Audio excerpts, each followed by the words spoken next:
रक्षाबंधन के दिन कैसे सरपंच के लड़के ने ले ली एक मासूम की जान। चलो फिर शुरू से शुरू करते हैं। एक गांव में एक भाई और एक बहन रहते थे। लड़के का नाम गोलू था और उसकी बहन का नाम सीमा था। गोलू बड़ा था, सीमा छोटी थी। दोनों एक साथ बहुत ही प्यार से अपने घर में रहते थे। ना तो उनकी मम्मी ना तो उनके पापा, उनके घर पे कोई नहीं था। एक दिन वो मार्केट घूमने के लिए जाते हैं और जैसे ही वो घूमकर मार्केट से घर की तरफ आ रहे थे, उन्हें रास्ते में दो लड़के मिल गए, जिनमें से गोलू का एक दोस्त था सिराज, जो उसे बात बात पर हमेशा चिढ़ाया करता था। और सिराज बोलता है, अरे गोलू, तू और तेरी बहन यहाँ। वैसे एक बात बोलू, तेरी बहन है बहुत खूबसूरत, कभी मेरे घर पर भी लेके आना। तेरी हिम्मत कैसे हुई मेरी बहन को ऐसा बोलने की? रुक, तुझे अभी बताता हूँ। मैं तुम्हें बहुत पैसा दूंगा, तुझे तो पता भी ही है मेरे पिताजी सरपंच है। आज के बाद अगर ऐसी हरकत की तो जिंदा मार दूंगा, समझा? भैया यहाँ से चलो, मेरे भाई का कोई मतलब नहीं है। जिंदा नहीं छोड़ूंगा, मुझसे पंगा लेके अच्छा नहीं किया है गोलू। उसकी बहन के बोलने पर गोलू वहाँ से जाने लगता है। गोलू वहाँ से अपने घर जाता है और घर में भाई बहन दोनों बहुत खुश होते हैं। इतने में उसकी बहन कहती है, भैया आज तो रक्षाबंधन है, आप मुझे क्या उपहार दोगे? अरे छोटी, तुम्हारे लिए मैं बहुत अच्छा तोहफा लेके आऊंगा जो बहुत महंगा होगा। गोलू अब सोच में पड़ जाता है कि वह पैसे कहाँ से लेकर आए ताकि अपने बहन के लिए एक बहुत ही प्यारा सा। गोलू एक दुकान पर जाता है जहाँ पर वह चोरी करने के इरादे से जाता है। चोरी करते समय उस दुकान का सेठ उसे देख लेता है। गोलू वहाँ से दौड़कर भागने लगता है, लेकिन दुकानदार उसे पकड़ लेता है और उसे बहुत ज़्यादा डांटता है और उसे मारता भी है। वह दुकानदार उस लड़के को सरपंच जी के पास लेकर जाता है।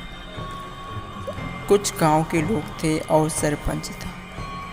सरपंच उसे इस गांव से निकाल देने का आदेश देता है, जो कि सरपंच का बेटा सिराज था, जो कि पहले गोलू से लड़ाई कर चुका था।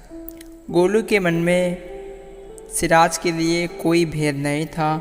उसने उसकी बहन को छेड़ा था, इसलिए गोलू ने उस पर हाथ उठाया था। सिराज ने इस बात का फ़ायदा उठाया। जब गोलू रास्ते से जा रहा था गांव से बाहर, तब सिराज उसके पीछे आ जाता है और उसके मन में खून सवार था, क्योंकि गोलू ने उसे बहुत मारा था। उसका बदला वह लेने के लिए हाथ में कुल्हाड़ी लेकर वह गोलू के पीछे चला जाता है। सिराज ने कुल्हाड़ी को उठाकर गोलू के गले में मार दिया, जिससे गोलू की मौत हो गई। मानो एक भूत, गोलू के शरीर से एक भूत निकलता है।